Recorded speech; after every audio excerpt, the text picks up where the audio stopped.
Bueno, chicos, el tema de hoy corresponde a el Perú y el comienzo de su independencia, entre comillas. Recuerden ustedes que un 28 de julio de 1821, San Martín proclama la independencia del Perú. Pero ¿el Perú era realmente independiente? No, lamentablemente no. Solamente Lima y la costa norte de todo lo que representa el Perú. Pero el centro, lo que es la sierra y el sur del Perú, todavía está bajo el dominio, ¿no es cierto?, del último virrey, que es el virrey La Serna. Es entonces que San Martín decide entrevistarse con Simón Bolívar porque él tenía una corriente libertadora, pero que provenía del norte. Pero él iba adjuntando todos los países que liberaban y esos países que liberaban se iban transformando en un solo país, que es la Gran Colombia, como fue Colombia, después Venezuela y después lo que representa Ecuador. Y todo eso se anexó a un solo grupo, que es la Gran Colombia. Ese era el sueño de Simón Bolívar. Quería anexar a todos los países en uno solo, que representaría la Gran Colombia. Pero bueno, vamos ahora a la entrevista de Guayaquil. En la entrevista de Guayaquil se da un 27 y 20, perdón, entre 27, 26 y 27 de julio de 1822, entre San Martín y Simón Bolívar. San Martín va a arribar en una goleta, que es un navío llamado Macedonia. Cuando se reúne, los resultados no fueron lo que él estaba esperando, ya que San Martín quería o tenía una idea de naciones libres, pero en el Perú quería establecer una monarquía constitucional. Sin embargo, Simón Bolívar quería el control de la evolución de todas las nuevas repúblicas, a lo que iba a anexar más adelante con la llamada Gran Colombia. Y es por eso que no llegaron a ningún acuerdo, con una frase muy célebre, ¿no?, que lo lanza el mismo San Martín. Dos soles no pueden brillar bajo un mismo continente. En un principio, casi al terminar ya la entrevista de Guayaquil, San Martín incluso iba a estar a cargo, iba a ser parte del trabajo de Simón Bolívar, pero Simón Bolívar le dijo que no podía de ninguna manera permitir que se rebajara San Martín y que él estuviera a órdenes de Simón Bolívar. Es por eso que San Martín regresa ya en agosto, en 1822. Pero cuando regresa del viaje, se da cuenta que, oh sorpresa, a su partida del Perú, cuando él todavía era protector, aprovechando de que él estaba ausente, todos los criollos, dirigidos principalmente por José de la Riva Agüero y Francisco de Luna Pizarro, aprovecharon para expulsar a uno de sus principales colaboradores, que apoyaba a San Martín para una nueva república, que es una monarquía constitucional, que era Bernardo Monteagudo. ¿De qué lo acusaron? Bernardo Monteagudo fue acusado de tratar con dureza a los comerciantes limeños de origen español. Asimismo, era acusado de todos los fracasos que se habían producido durante el protectorado. Ante tal situación, San Martín decide abandonar el Perú, pero antes va a dejar instalado un Congreso Constituyente. Es por eso que un 20 de septiembre, chicos, de 1822, San Martín lamentablemente comunicó de que se retiraba de la vida pública. Ya más adelante, ¿no?, cuando San Martín se retira y existen conflictos internos en el Perú, llegaría Simón Bolívar un año después, un 1 de septiembre de 1823. Pero esa es otra historia. Continuemos y avancemos. Vamos a hablar ahora del primer Congreso Constituyente. Profesor, ¿y qué es un Congreso Constituyente? Un Congreso Constituyente es la reunión de personas que eran las más idóneas en ese momento, tanto en la parte académica como en la parte económica, se puede llamar, académica y económica a la vez, que iban a realizar una constitución del Perú, propia del Perú, que es la primera constitución del Perú, que se va a promulgar ya en 1823. Pero te explico un poquito más. Se instala en septiembre, un 20 de septiembre de 1822, con la ayuda de San Martín. Y San Martín deja a cargo a Francisco Javier de Luna Pizarro. ¿Quién era Francisco Javier de Luna Pizarro? Él iba a ser el presidente del Congreso Constituyente. Él era arequipeño, sacerdote, político y además abogado. Y más adelante sería el arzobispo de Lima, pero con ideas muy liberales.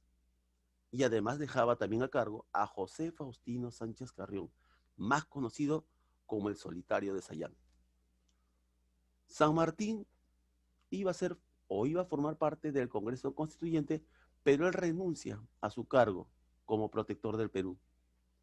San Martín, desde la casa de Magdalena, obviamente, Pueblo Libre, lo que es ahora, o parte de Pueblo Libre, se dirigió para embarcarse en el Bergantín, otro navío, a Belgrano, rumbo a Chile, al encuentro de su señora madre y de su esposa Mercedes.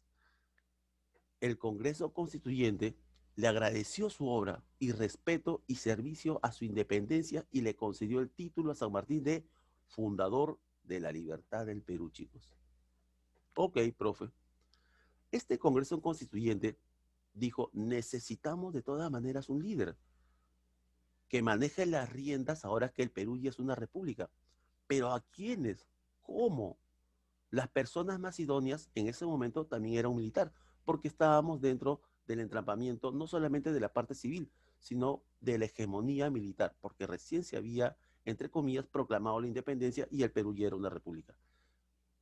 Y se da como presidente de este Congreso, que iba a ser, entre comillas, el primer presidente, que no es históricamente hablado, José de la Mar, como presidente.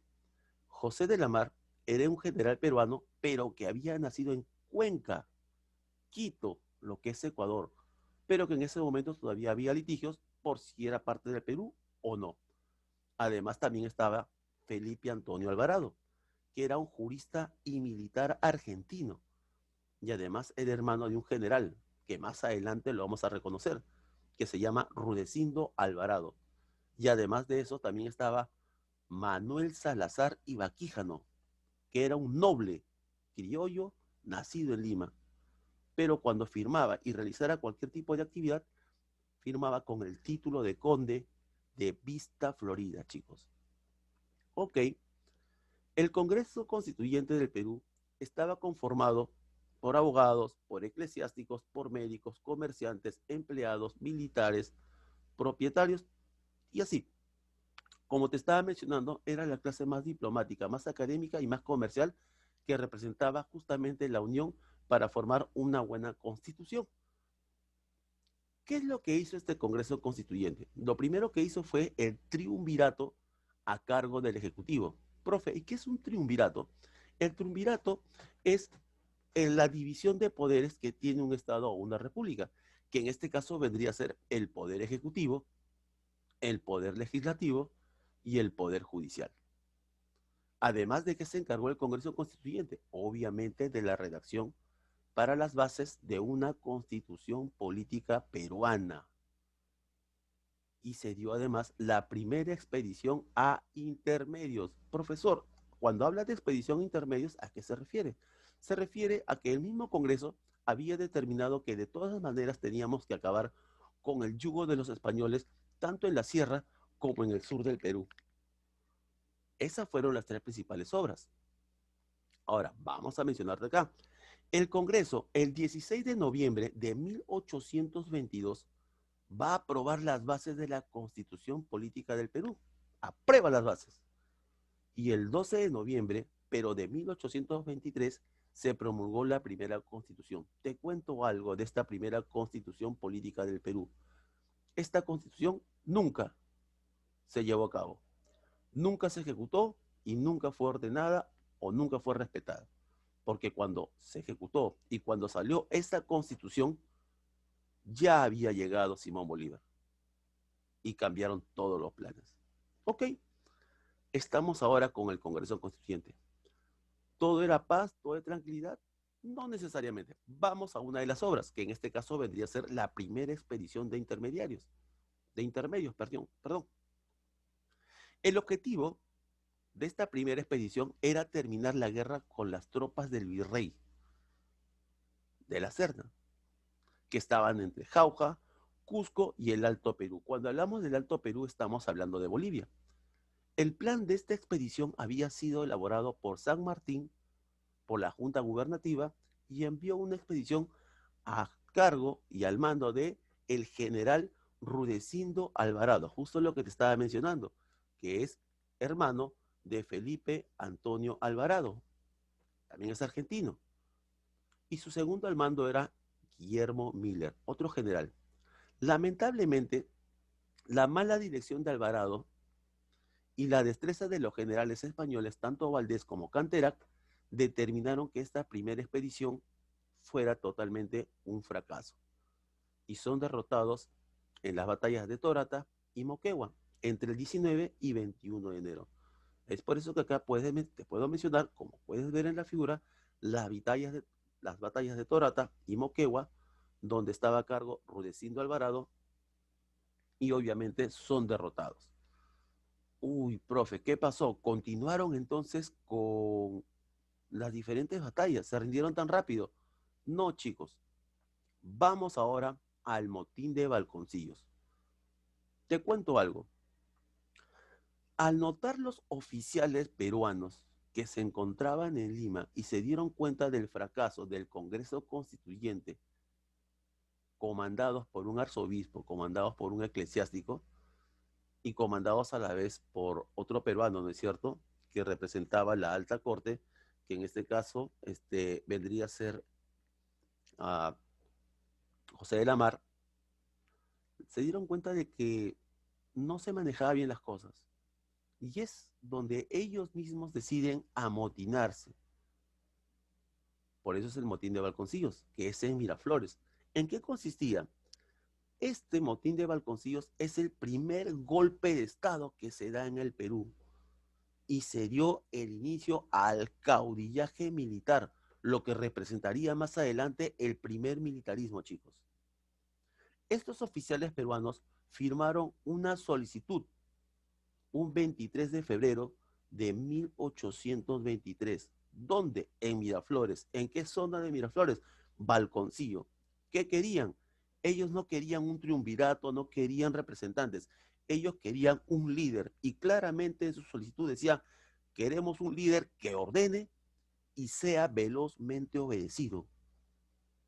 Este motín estaba auspiciado, o los cabecillas, entre comillas, era Andrés de Santa Cruz y Agustín Gamarra.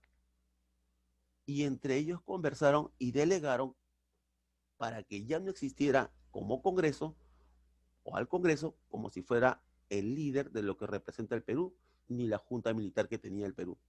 Y es por eso que el Congreso, presionado, proclama al primer presidente del Perú, un 27 de febrero de 1823, a José de la Riva Agüero. ¿Ok, chicos?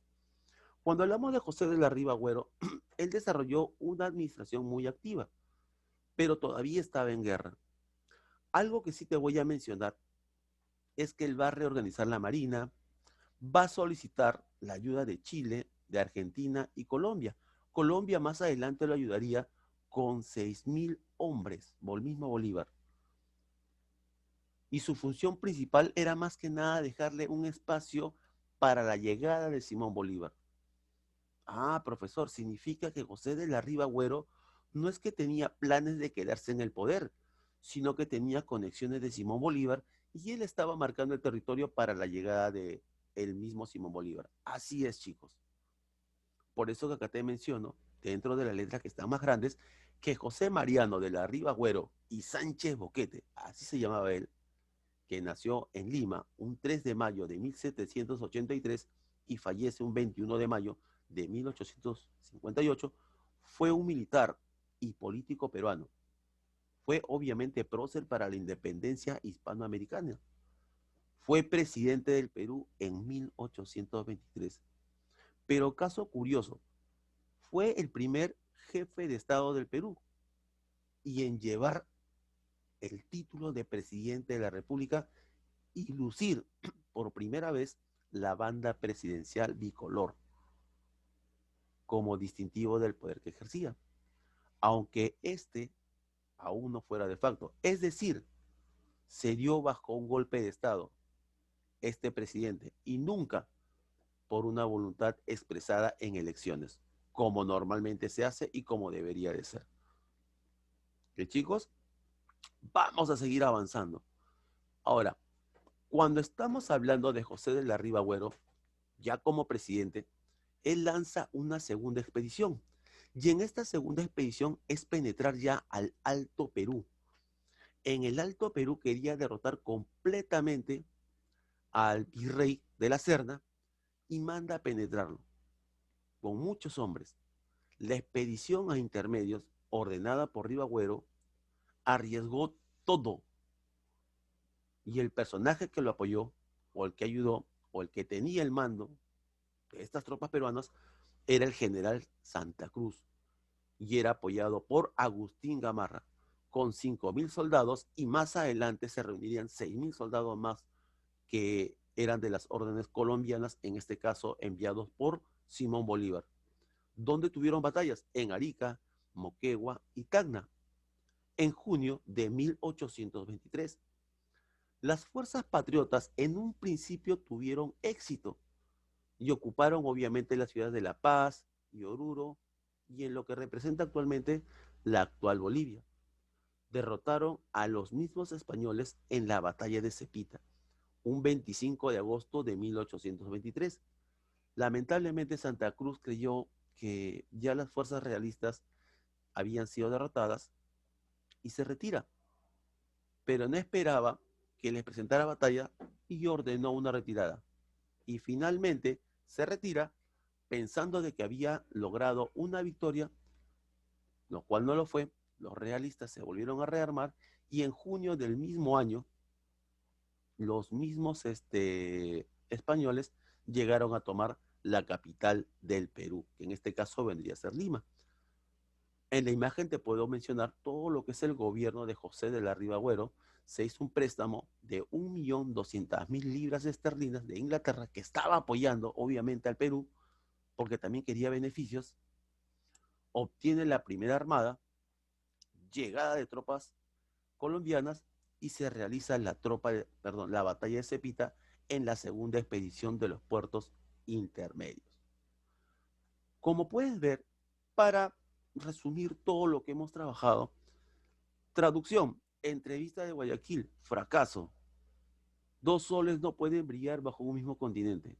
San Martín se retira. Llega a Lima y se da cuenta de que hay un motín dentro de Lima.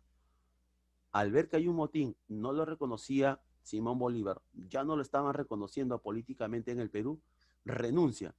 Pero antes de renunciar, va a dejar al Congreso Constituyente en su representación. ¿Quién quedó a cargo de todo eso? Francisco Javier de Luna Pizarro. Francisco Javier de Luna Pizarro fue el presidente del Congreso Constituyente. ¿Para qué? Para crear una nueva constitución. Oh, sorpresa. Y además de eso, envió a través de Francisco Javier de Luna Pizarro y además con las órdenes de José de la Mar, la primera expedición, que fue un fracaso también. Al ver eso, los peruanos, los oficiales peruanos, realizaron un motín. ¿Dónde? En Miraflores. ¿En qué zona? Balconcillos. ¿Quién fue el promotor y quién fue proclamado como primer presidente del Perú? Es José de la Riva Agüero. Viene la segunda expedición, donde terminaría con la batalla de Cepita, donde no fueron completamente derrotados los españoles y continuaron las hostilidades bélicas hasta la llegada del mismo Simón Bolívar. Es hasta acá cuando te puedo mencionar con lo que respecta al Perú y su independencia.